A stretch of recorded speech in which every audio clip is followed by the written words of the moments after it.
Porque hubieron muchas personas o hay personas que no fueron alcanzadas, que no han sido salvas.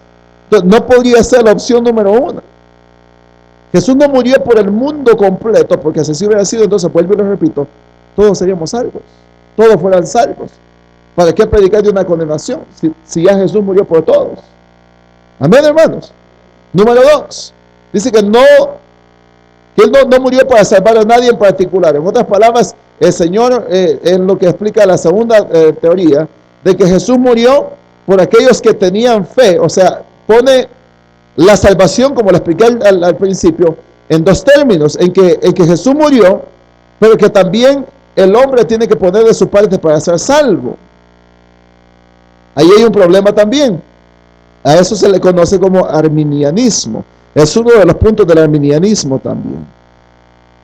¿Por qué hay un problema ahí? Por esto, porque la Biblia dice que en el hombre no hay nada bueno, que el hombre no puede buscar a Dios, que el hombre no quiere saber de Dios, que el hombre es malo, que siempre el corazón del hombre está tendiendo o buscando siempre el mal. Entonces lo que sucedería, hermano, y es lo que ellos sostenían, lo que esta doctrina arminianista junto con otros cuatro puntos sostenían, hermano, que el hombre, que la salvación era así, que dependía no solamente de Dios, sino que también de que el hombre abriera su corazón, que el hombre se acercara a Dios, que el hombre aceptara la salvación de Dios. El problema está acá, que si así fuera, hermano, entonces Dios está compartiendo su gloria. Cuando la Biblia dice que no es por obras, para que nadie se gloríe. No es por obras, para que nadie se gloríe. Está hablando también de que el Espíritu Santo no podría ser efectivo tampoco. Que una persona, si el Señor lo toca y le llama y lo llama a la salvación, esa persona podría resistirse al toque del Espíritu Santo y podría, hermano, obstaculizar los planes del Espíritu Santo y no ser salvo. Entonces, ahí es un segundo problema. Entonces, tampoco podemos creer en eso. Ahora, el número 3 dice que Jesús murió para salvar un cierto número de personas. Y la realidad es esa. Que Jesús murió, y lo voy a explicar un poquito más, que Jesús murió para salvar un grupo específico de personas. Como lo dijimos la semana pasada, un número que no se puede alterar, ni que tampoco puede bajar. Un número específico, exacto de personas que el Señor escogió, como leímos en el libro de Efesios, desde antes de la fundación del mundo, dice que en Él preparó las obras. ¿Para qué dice? Para que anduviésemos en ellas. Dice que preparó buenas obras para que anduviésemos en ellas. En otras palabras, aún las buenas obras que nosotros tenemos como seres humanos, aún lo bueno que hay en nosotros, Dios lo preparó de antemano. Entonces, ¿en qué podríamos gloriarnos nosotros? ¿Qué podríamos decir que hicimos para merecer la salvación o para alcanzar la salvación? Absolutamente nada. Todo lo hizo Dios. Hermano, Dios fue tan misericordioso, tan bondadoso, tan perfecto, que antes de que el hombre cayera, Dios ya había provisto. Él ya había visto, hermano, el pecado del hombre, la caída del hombre, y antes de que eso sucediera, el Señor ya había trazado un plan perfecto para la redención de sus escogidos, antes que todo eso sucediera. Efesios capítulo 1. La pregunta sería, hermano, entonces, ¿verdad? ¿Quién es ese grupo por el cual Jesús murió?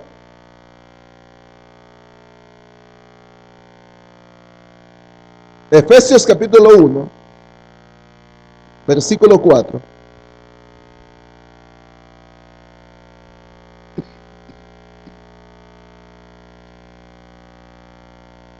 Está después de Gálatas.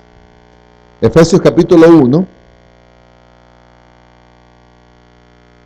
verso 4, dice: según nos escogió en Él, ¿en quién? En Cristo, antes de la fundación del mundo, para que fuésemos santos y sin mancha delante de Él. ¿Qué es lo que está hablando la palabra? Que aún esa santidad que nosotros tenemos, que reflejamos, lo bueno que hay en nosotros ahora como cristianos, como hijos de Dios, Dios mismo lo había preparado desde antes de la fundación del mundo. Amén. Según nos escogió en Él antes de la fundación del mundo. Ahora, En ese versículo que leímos, hermano, bueno, habla de muchísimas cosas, pero no me voy a estar mucho ahí por el tiempo. Lea conmigo San Juan capítulo 17, versículo 9.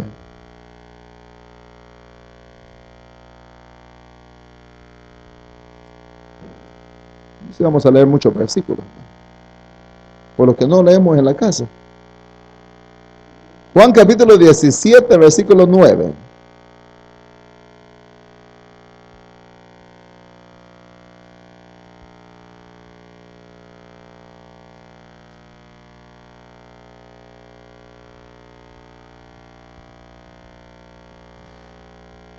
Dice, yo ruego, hablando Jesús y orando por quienes, por su iglesia. Él dice, yo ruego por ellos, no ruego por quién, por el mundo, sino por los que me diste, porque tuyos son. No está hablando del mundo entero. ¿De quién está hablando? De sus hijos, de la iglesia, de los escogidos, de los que él, hermano, predestinó. Él está hablando de ellos. Dice, Señor, yo te ruego por ellos, no por el mundo, sino por los que me diste, porque tuyos son. Amén. Ese es el grupo, la iglesia de Dios. Mateo 26, 28. Mateo capítulo 26, versículo 28.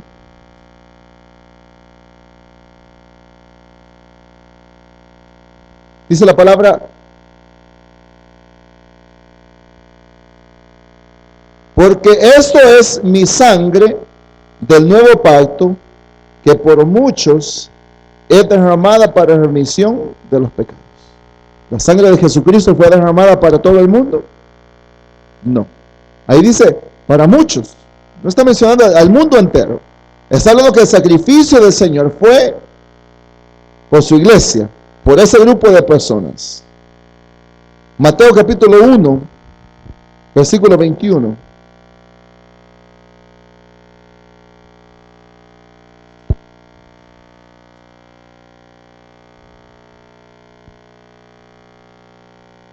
Hablando de Jesús, dice, y dará a luz un hijo, y llamará su nombre Jesús, porque él salvará a su pueblo de sus pecados. ¿Dice el mundo?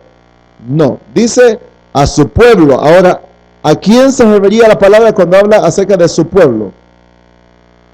No fue Israel. Y ahí eso nosotros nos confundimos un poquito. ¿Por qué? Yo le pregunto, el Señor dice que él murió, dice que él iba, léalo conmigo, y dará a luz un hijo, y llamará su nombre Jesús, porque él salvará a su pueblo de sus pecados. Cuando Jesús habla de su pueblo, cuando la Biblia habla de su pueblo, no se refería a los judíos. ¿Por qué? ¿Va a ser salvo o fue salvo Israel cuando Jesús vino? No fue salvo. Tienen el mismo velo que tenían antes de la venida de Jesús. En los judíos ortodoxos, ellos todavía siguen esperando al Mesías. Para ellos Jesús no fue el Mesías, no es el Mesías y nunca será el Mesías. Y ese velo no va a ser quitado ¿hasta cuándo? Hasta después de la gran tribulación, o hasta dentro de la gran tribulación, cuando el Señor quite ese velo. Israel se da cuenta que Jesús era verdaderamente el Mesías. Mientras tanto no. Entonces, ¿a qué pueblo se refería y a qué pecado se refería la Biblia? ¿O se refiere a la Biblia? Obviamente, a los pecados de su pueblo, que somos nosotros. A la iglesia del Señor. Amén. A la iglesia del Señor. Efesios capítulo 5, verso 25.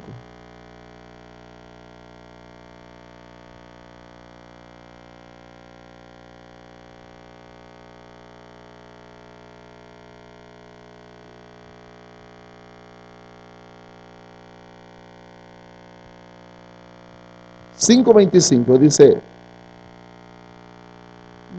Efesios le dije. Amén. Así que, no, perdón, 25, dice, maridos, amad a vuestras mujeres, así como Cristo amó ¿a quién? A la iglesia y se entregó a sí mismo por ella. No dice por el mundo. No dice por Israel. Jesús se entregó ¿por quién? Por su iglesia, por ella. Romanos capítulo 4, versículo 25.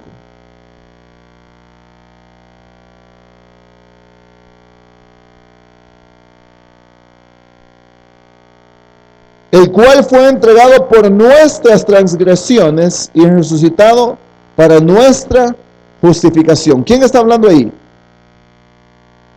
El apóstol Pablo. Y el apóstol Pablo era parte de la iglesia. Y cuando él dice nosotros, ¿se refiere al pueblo judío? No. Se refiere a la iglesia. Él dice que se entregó por nosotros y fue entregado no por las transgresiones y los pecados de todo el mundo, ni de los judíos. ¿Por quién? Por los pecados de la iglesia. Entonces, ¿por quién murió Jesús? Por su iglesia, por sus escogidos. Isaías 53:11. Y con esto vamos a concluir esta parte del tema.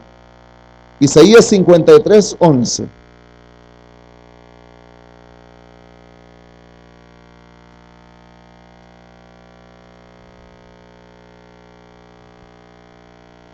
Verá el fruto de la aflicción de su alma y quedará satisfecho.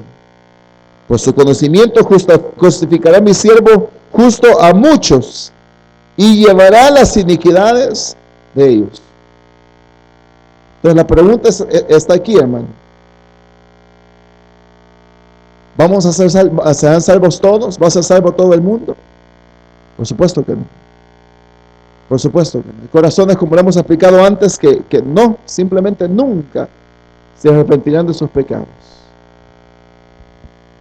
El tema que hemos estudiado, ¿cómo dijimos que se llamaba el tema de hoy?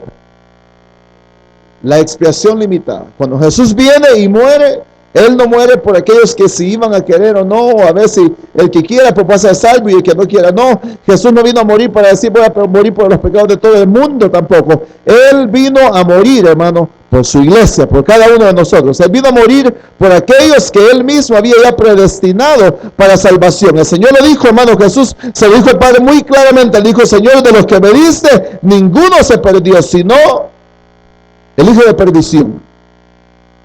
Aún entre los mismos 12 apóstoles, hubo uno que no alcanzó la salvación. ¿Se sacrificó Jesús o fue derramada la sangre del Cordero de Dios por Judas? No. Porque si así hubiera sido, entonces Jesús falló en su misión. Porque Judas no alcanzó la salvación. O por lo menos que la Biblia lo diga, no alcanzó la salvación.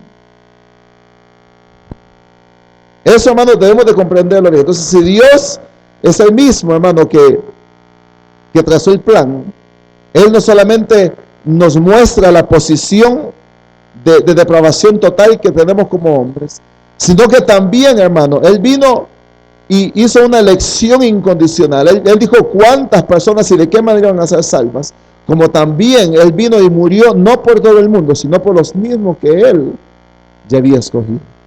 Amén. ¿Lo entendemos, hermano?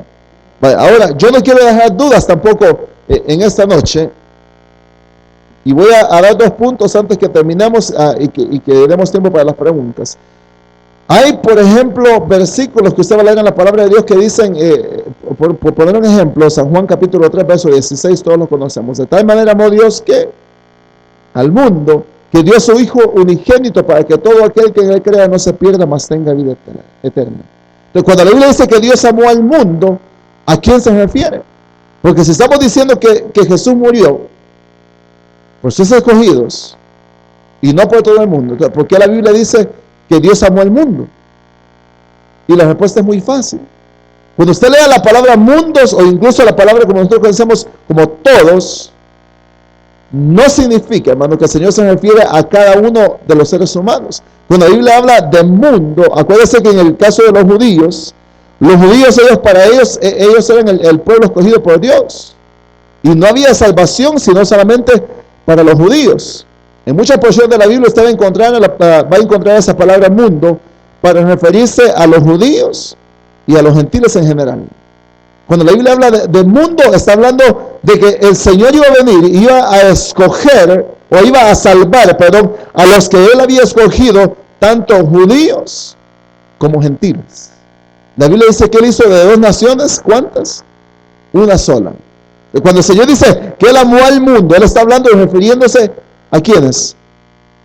A sus escogidos. Le voy a decir algo. Lea conmigo Juan capítulo 12, versículo 19. San Juan capítulo